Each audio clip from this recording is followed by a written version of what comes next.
தற்போது கிடைத்திருக்கக்கூடிய அண்மை செய்தி ஆபரேஷன் சிந்தூர் தொடர்பாக முப்படைகளுக்கும் பிரதமர் மோடி பாராட்டு தெரிவித்திருக்கக்கூடிய அந்த அண்மை செய்திகளை பார்த்து வருகிறோம். இது தொடர்பான விவரங்களோடு இணைகிறார் எமது செய்தியாளர் ராஜேஷ். அவரிடம் பேசலாம்.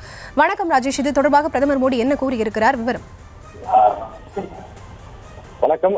பிரதமர் நரேந்திர மோடி முப்படைகளுக்கும் பாராட்டு தெரிவித்திருக்கின்றார். இந்த சிந்தூர் என்று சொல்லக்கூடிய இந்த ஆபரேஷன் வெற்றிகரமாக நடத்தப்பட்டிருக்கிறது. இந்தியாவின் மீது தொடுக்கப்பட்ட இந்த தாக்குதலுக்கு ஒரு பதிலடி கொடுக்கக்கூடிய வகையிலே இந்த தாக்குதல் நடத்தி முடிக்கப்பட்டிருக்கிறது.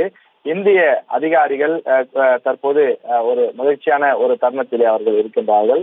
காரணம், இந்தியாவினுடைய தரைப்படை, கப்பல் படை, விமானப்படை ஆகிய 3 படைகளும் சேர்ந்து நேற்று நள்ளிரவிலே இந்த பதிலடி தாக்குதலை நடத்தியிருக்கின்றார்கள். ஆபரேஷன் சிந்தூர் என்று சொல்லக்கூடிய இந்த சம்பவம் என்பது பாகிஸ்தான் பகுதியிலே வசிக்கக்கூடிய அந்த தீவிரவாத அமைப்புகளுக்கு கொடுக்கப்பட்ட ஒரு கடுமையான பதிலடியாக அமைந்திருக்கின்றது.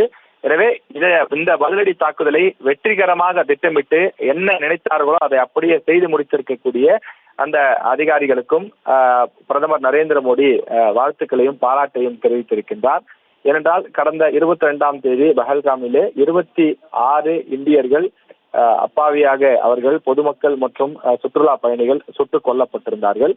தீவிரவாத அமைப்பை சேர்ந்தவர்கள் எந்த விதமான ஒரு முன்னறிவிப்பும் இன்றி சுற்றுலா பயணிகள் மகிழ்ச்சியாக பொழுதை கழிப்பதற்காக வந்தவர்கள் மீது கண்மூடித்தனமான தாக்குதலை நடத்தியிருக்கிறார்கள். அது மட்டும் இல்லாமல் அவர்கள் அந்த கணவன்களை, ஆண்களை கொன்றுவிட்டு அங்கிருந்த பெண்களிடம் உங்கள் அரசாங்கத்திடம் சென்று சொல்லுங்கள் என்று அவர்கள் மிரட்டி அனுப்பியதாகவும் அங்கிருந்து தப்பித்து வந்தவர்கள் குறிப்பிட்டார்கள், பேட்டிகளிலே தெரிவித்தார்கள். எனவே அவர்களிடம் இன்று பேட்டி கண்ட போது அவர்கள் மகிழ்ச்சியை வெளிப்படுத்தியிருந்தார்கள். இந்தியா ஒரு சரியான பதிலடியை கொடுத்திருக்கிறது. கடந்த 15 நாட்களாக நாங்கள் சொல்ல முடியாத துயரத்திலே இருந்து வந்தோம். ஒவ்வொரு இரவிலும் எங்களுக்கு தூக்கமே கிடையாது. வெடி சத்தம் எங்கள் காதுகளில் கேட்டுக்கொண்டே இருந்தது. எங்கள் கண் முன்னாலே நடைபெற்ற அந்த துயர சம்பவம் யாருக்கும் இனி நடைபெறக்கூடாது. இந்த தீவிரவாத சம்பவம், இந்த தீவிரவாதத்திலே, இந்த துப்பாக்கி சூட்டிலே ஈடுபட்ட அனைத்து அந்த அமைப்பை சார்ந்தவர்களும் வீழ்த்தப்பட வேண்டும் என்றும் அவர்கள் தெரிவித்து வந்தார்கள். இந்த நிலையிலே இந்த தாக்குதல் பதிலடி என்பது நேற்று நள்ளிரவிலே கொடுக்கப்பட்டிருக்கிறது. நள்ளிரவு 1 மணி முதல் 1:30 மணிக்குள்ளாக சுமார் 25 நிமிடங்கள் இந்த பதிலடி தாக்குதல் நடத்தப்பட்டிருக்கிறது. இந்த தாக்குதல் நடத்தப்பட்டது 25 நிமிடங்களாக இருந்தாலும் கிட்டத்தட்ட 15 நாட்கள் இதற்கு மிக சரியான திட்டமிடுதல் மற்றும் ஒத்திகை போன்றவற்றை எல்லாம் இந்திய ராணுவம் மேற்கொண்டிருந்தது.